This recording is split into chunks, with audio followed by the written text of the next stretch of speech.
السلام علیکم ورحمۃ اللہ وبرکاتہ۔ ہماری گفتگو چل رہی ہے سورہ انعام کی آیت نمبر 136 سے متعلق۔ اللہ تبارک و تعالی نے ارشاد فرمایا وَجَعَلُوا لِلَّهِ مِمَّا ذَرَأَ مِنَ الْحَرْثِ وَالْأَنْعَامِ نَصِيبًا، اللہ نے جو کھیتی اور مویشی پیدا کیے ان میں اسے ایک حصے دار ٹھہرایا، اور اللہ نے جو کھیتی اور مویشی پیدا کیے ان میں اسے ایک حصہ دار ٹھہرایا۔ زمانے جاہلیت میں مشرکین کا طریقہ تھا کہ وہ اپنی کھیتیوں اور درختوں کے پھلوں اور چوپایوں اور تمام مالوں میں سے ایک حصہ تو اللہ کا مقرر کرتے تھے اور ایک بتوں کا۔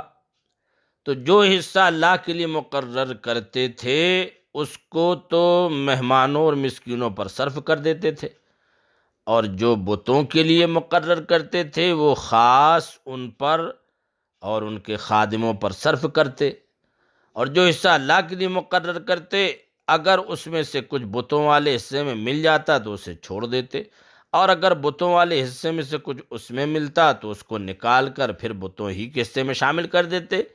اس آیت میں ان کی اس جہالت اور بدعقلی کا ذکر فرما کر ان کو تنبیہ فرمائی گئی۔ وَجَعَلُوا لِلَّهِ مِمَّا ذَرَأَ مِنَ الْحَرْثِ وَالْأَنْعَامِ نَصِيبًا، اور اللہ نے جو کھیتی اور مویشی پیدا کیے ان میں اسے ایک حصے دار ٹھہرایا۔ فَقَالُوا هَذَا لِلَّهِ، تو بولی یہ اللہ کا ہے، بِزَعْمِهِمْ وَهَذَا لِشُرَكَائِنَا، ان کے خیال میں، اور یہ ہمارے شریکوں کا ہے۔ دو حصے کرتے، بولتے ایک اللہ کا اور یہ دوسرا ایک ہمارا شریکوں کا ہے، یعنی بتوں کا۔ وَهَذَا لِشُرَكَائِنَا، اور یہ ہمارے شریکوں کا۔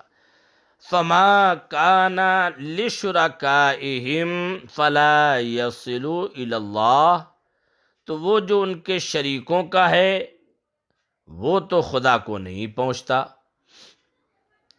فَمَا كَانَ لِشُرَكَائِهِمْ فَلَا يَصِلُ إِلَى اللَّهِ، تو وہ جو ان کے شریکوں کا ہے وہ تو خدا کو نہیں پہنچتا۔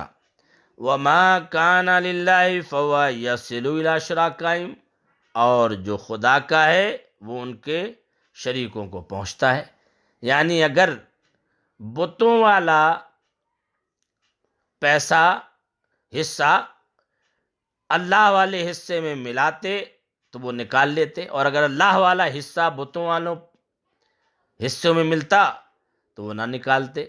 تو اللہ وہی فرما رہا ہے، اور تو وہ جو ان کے شریکوں کا ہے وہ تو خدا کو نہیں پہنچتا، اور جو خدا کا ہے وہ ان کے شریکوں کو پہنچ جاتا ہے، اس سے نکال کے پہنچا دیتے ہیں۔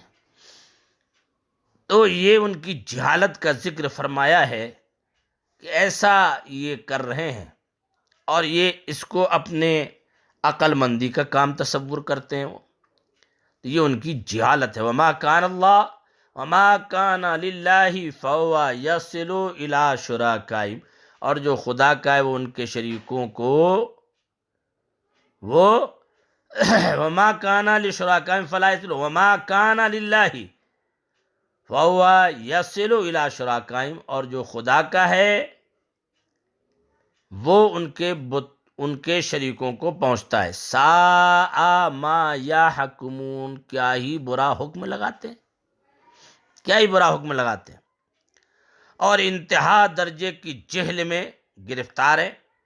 خالق منعم کی عزت و جلال کی انہیں ذرا بھی معرفت نہیں، اور فساد عقل اس حد تک پہنچ گیا کہ انہوں نے بے جان بتوں پتھر کی تصویروں کو کار ساز عالم کے برابر کر دیا، اور جیسا اس کے لیے حصہ مقرر کیا ایسے ہی بتوں کے لیے بھی کیا۔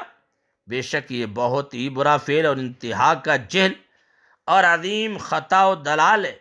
اس کے بعد ان کے جہل اور دلالت کی ایک اور حالت ذکر فرمائی جاتی ہے، وہ آگے انشاءاللہ اس کی گفتگو آئے گی۔ تو یہ جاہلوں کی پردہ فاشی ہے اللہ تبارک و تعالی ہمیں اس سے سمجھنے کی توفیق عطا فرمائے۔ السلام علیکم ورحمۃ اللہ وبرکاتہ۔